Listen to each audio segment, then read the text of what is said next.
আসসালামু আলাইকুম। দেশ বিদেশ টিভি থেকে হুসেন বলছি। আমার চ্যানেলে সবাইকে স্বাগত। শেখ হাসিনা সরকারের পতনের পর ডক্টর ইউনূস সরকার অধিষ্ঠিত হয়েছেন, তার সাথে ছাত্ররা আছেন, সেনাবাহিনী আছে। এখন কথা হচ্ছে, বর্তমানে রাজনৈতিক দলগুলো, বিশেষ করে বিএনপি, জামাত এবং ইসলামী দলগুলো, তারা খুব সোচ্চার যে দ্রুত নির্বাচন দিয়ে ক্ষমতায় চলে যাবে তারা। কিন্তু কারো কোনো মাথা ব্যথা নাই যে দ্রব্যমূল্যের দাম হু হু করে বাড়ছে, হু হু করে বাড়তেছে মানুষের ক্রয় ক্ষমতা।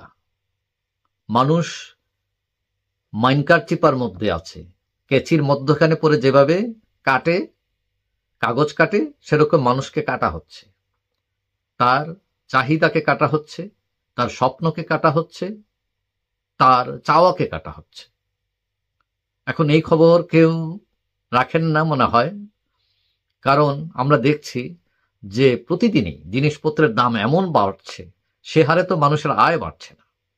ডিমের হালি ৬০ টাকা, কাঁচামরিচ ৪০০-৫০০ টাকা কেজি, ইলিশ মাছ ধরা ছোঁয়ার বাইরে, প্রতিটা আইটেম। এখন সাধারণ মানুষ বাঁচবে কি করে? এবং টাকা চলে গেছে আসলে কয়েকজন দুর্নীতিবাজ, ঘুষখোর, এদের হাতে। সাধারণ মানুষ বিপাকে। নিম্ন আয়ের মানুষ, মধ্যম আয়ের মানুষ, তাদের বেঁচে থাকাটা, টিকে থাকাটাই এখন দারুণ চ্যালেঞ্জ হয়ে গেছে। এদিকে মুদ্রাস্ফীতি একদম রেসের ঘোড়ার মতো ছুটছে, ডলার সংকট, গার্মেন্টস বন্ধ হয়ে যাচ্ছে। এখন এইসব পরিস্থিতিতে অনেকেই চিন্তা করছেন যে দুর্ভিক্ষ আসছে কিনা, দুর্ভিক্ষ আসন্ন কিনা। কারণ দুর্ভিক্ষের কিছু আলামত আছে, যে সবকিছু নিচের দিকে নামতে থাকে, ক্রয় ক্ষমতা কমতে থাকে মানুষের। এখন এটার সাথে খাদ্য ঘাটতির একটা ব্যাপার আছে। আপনারা জানেন যে 1974 সালে ভয়াবহ এক দুর্ভিক্ষ হয় আমাদের দেশে, এবং সেটা ৯ মাস ছিল স্থায়ী, এবং ওই দুর্ভিক্ষে প্রায় ১ লক্ষ মানুষ মারা যায়। এবং তখন আমাদেরকে সবচেয়ে বেশি সাহায্য করেছিল ভারত। তারা $১২ কোটি খাদ্য সাহায্য দিয়েছিল আমাদেরকে। এবং এখানে এই যে দুর্ভিক্ষে নিয়ে রাজনীতি হয়, দুর্ভিক্ষ শুধু খাদ্য সংকট থাকলে দুর্ভিক্ষ হবে বা হবে না এমন না। এখানে আন্তর্জাতিক বিভিন্ন পলিটিক্স আছে। যেমন আমাদের দেশে খাদ্য সংকট, এই যে ভয়াবহ যে দুর্ভিক্ষ, সেই দুর্ভিক্ষের সময় কি করলো আমেরিকা, যে তারা জাহাজ পাঠালো, খাদ্যের জাহাজ।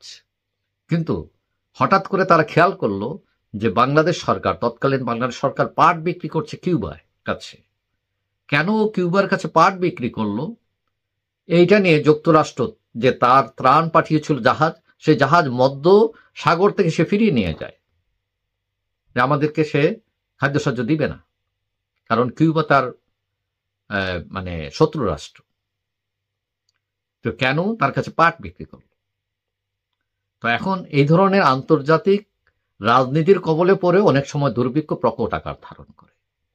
এখন এই যে আন্তর্জাতিক রাজনীতি, ষড়যন্ত্র, এগুলো কিন্তু এখনো হচ্ছে। কিন্তু বাংলাদেশের একটা জিনিস হলো, যেটা ইমপ্রুভ করেছে, বাংলাদেশ এখন আর সেরকম খাদ্য ঘাটতির দেশ না। 1974 সালে খাদ্য ঘাটতি ছিল অনেক আমাদের, কিন্তু খাদ্য উৎপাদন বেড়েছে।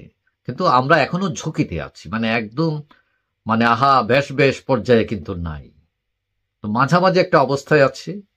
তো এখন কোনো একটা এদিক সেদিক হলে কিন্তু আমরা ঝুঁকিতে পড়ে যাব, দুর্ভিক্ষের ঝুঁকি, মঙ্গা দেখা দিতে পারে। এখন অনেকেই মনে করেন যে আমাদের সাথে আমেরিকা আছে, ইউনূস সাহেবের সাথে, যে কোনো দুর্ভিক্ষ, কোনো সংকট দেখা দিলে তারা আমাদের দিকে হাত বাড়াবে। তাইলে বললাম না, ওই যে রাজনীতি, যে পাঠাইছিল মালামাল মধ্য সাগর থেকে ফিরায় নিয়েছে, যে কেন কিউবার কাছে পাট বিক্রি করলো। এখন কথা হলো, তাদের কথা মতো সব চলতে হবে। এখন দুর্ভিক্ষ দেখা দিলে যদি তারা জাহাজ পাঠায়, আবার বলে সেন্ট মার্টিন দিয়ে দিতে হবে, নাইলে কিন্তু ওই জাহাজ ফিরায় নেব, হইতে পারে। কারণ রাজনীতি অনেক বিষাক্ত। এখন দ্রব্যমূল্যের যে ঊর্ধ্বগতি, এটা যদি সরকার থামাতে ব্যর্থ হয়, তাহলে অনেকেই মনে করেন যে দুর্ভিক্ষের ঝুঁকি আছে, অর্থনৈতিক ঝুঁকি আছে। কিন্তু সরকার বা রাজনৈতিক দলগুলোর তেমন কোনো উদ্যোগ নেই। ডিমের হালি যদি 60 টাকা হয়ে যায় রাতারাতি, এক সপ্তাহে 50 টাকা। যদিও এগুলো তারা বলছে যে বন্যার কারণে, কিন্তু অনেকে মনে করেন এগুলো সিন্ডিকেট করে সবকিছুর দাম বাড়ায় তারা, এবং সরকারের কোনো নিয়ন্ত্রণ থাকে না, নিয়ন্ত্রণ আরোপ করতে তারা ব্যর্থ হয়, এবং এই ঝুঁকিটা পড়ে আসে মানুষের উপর। তো যাই হোক, আমরা চাইব যে দুর্ভিক্ষের কবলে দেশ না পড়ুক, অর্থনৈতিক ঝুঁকি কাটুক, দেশের সমস্যা আছে এগুলো এই সরকার মিটমাট করবেন।